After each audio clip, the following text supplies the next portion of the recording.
મિત્રો, અત્યારની એક કોમન ફરિયાદ છે કે વાંચવા માટે સમય જ નથી. તો શું વાંચવા માટે કંઈ શોર્ટ વર્ઝન કે રીલ વર્ઝન જેવું કશું હોય કે જે 1-2 મિનિટમાં પતી જાય? તો મિત્રો, એનો આન્સર છે યસ, છે. એ છે અડધી સદીની વાંચન યાત્રા. મિત્રો, આ કોઈ પુસ્તક નથી, આ એક ખજાનો છે. અને એકચ્યુઅલી એક નહીં, બે નહીં, 3 નહીં, પણ 4 છે. ચોથો ખજાનો અત્યારે કોઈ લૂંટી રહ્યું છે. પણ દરેક ભાગ લગભગ 600 પાનાનો. ગભરાજો નહીં, બધું એકસાથે વાંચવા માટે નથી. આમાંથી રોજ થોડું થોડું ચાખવા માટે છે. મિત્રો, આપણે બધા જ જેને જાણીએ છીએ એવા શ્રી ઝવેરચંદ મેઘાણીજીના પુત્ર મહેન્દ્ર મેઘાણીજીએ આ પુસ્તકોમાં 500 કરતાં વધારે લેખકોના મોતી વીણી વીણીને મૂકેલા છે. કવિતાઓ, વાર્તાઓ, નિબંધો, ન્યૂઝપેપર આર્ટિકલ્સ, મેગેઝિન આર્ટિકલ્સ, પત્રો, ભાષણો, આત્મકથાના અંશો, બધી જ વસ્તુ. પણ એનો સાર રીલ સ્વરૂપે. ઘણા બધા લોકો વાંચતા નથી કારણ કે એકનો એક વિષય વાંચીને કંટાળી જાય છે. એક જ વિષય પરના 200 પાના વાંચવાના હોય તો લોકો કંટાળી જાય. પણ આ પુસ્તકમાં તમને જોવા મળશે કે એક જ પાના પર તમને વિષય વૈવિધ્ય જોવા મળશે. કારણ કે એક ફકરો વાંચશો તરત જ કોઈ કવિતા કે ગઝલની પંક્તિ આવશે, કોઈ કોટ આવશે. એટલે આ પુસ્તક સાથે દિવસમાં તમે 2 મિનિટ પણ ફાળવો તો એ કદાચ તમારો આખો દિવસ બદલી નાખે અથવા તો આખી જિંદગી પણ બદલી નાખે. હવે બીજી એક વાત. મિત્રો, ઘણા બધા લોકો કહેતા હોય છે કે એમને મહાપુરુષોના જીવનચરિત્ર વિશે સાચી માહિતી જોઈતી હોય છે.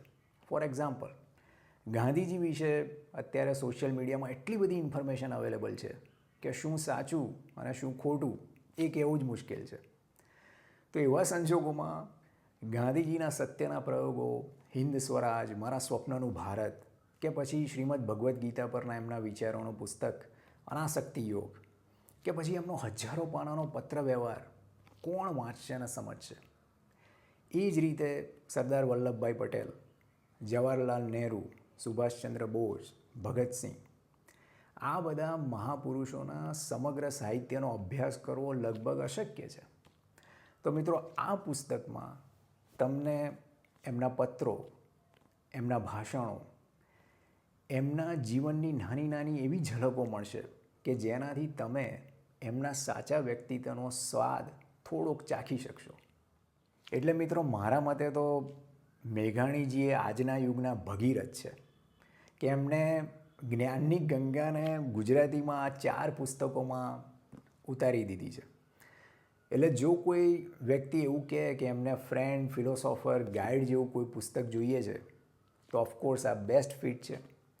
અને મિત્રો, ઘણા લોકો તો એવા હશે કે જેમણે ક્યારેય કોઈ પુસ્તક વાંચ્યું નહીં હોય, તો એવા લોકો માટે પણ આ પુસ્તક બેસ્ટ પુસ્તક એટલા માટે છે કે આમાં ઘણા બધા નહીં, ગુજરાતીના તો લગભગ બધા જ સારા લેખકોના એમના અંશ આવી જાય છે. અને એના ઉપરથી તમે નિર્ણય લઈને જે લેખક અથવા તો એની શૈલી તમને વધારે ગમે એના પુસ્તક તમે પછી ખરીદીને વાંચી શકો છો. પણ મિત્રો, અંતમાં ખાલી એટલું જ કહીશ કે આ પુસ્તકને તમે કોઈ લાઇબ્રેરીમાં ના મૂકતા, કોઈ કબાટમાં ના મૂકતા. અને એવી જગ્યાએ રાખજો કે જ્યાં તમે વારે ઘડી આવતા જતા હો, બેસતા હો. બેસ્ટ લોકેશન છે કે તમારા લિવિંગ રૂમના ટેબલ પર કે સોફા પર આને મૂકી રાખો. 2 મિનિટ માટે ઉબરની રાહ જોતા હોય, કોઈ મિત્રની રાહ જોતા હોય, કોઈ ફોન આવવાની રાહ જોતા હોય, જમવાનું તૈયાર થવાની રાહ જોતા હોય, ત્યારે આમાંથી તમે 2 મિનિટ માટે પણ વાંચી શકો છો. મિત્રો, આશા રાખું કે આ માહિતી કોઈકને કોઈક રીતે તો ઉપયોગી થઈ હશે. અને જે મિત્રો પાસે આ પુસ્તક ઓલરેડી અવેલેબલ છે અને એમણે વાંચ્યું છે, તો એવા મિત્રોને મારી રિક્વેસ્ટ છે કે કોમેન્ટમાં જણાવે કે એમને આ પુસ્તક કેવું લાગ્યું, કે જેથી બીજા લોકો પણ એ જાણી શકે. તો મિત્રો, આવી કોઈ વાતો સાથે ફરી મળીશું. ત્યાં સુધી અલ્પવિરામ.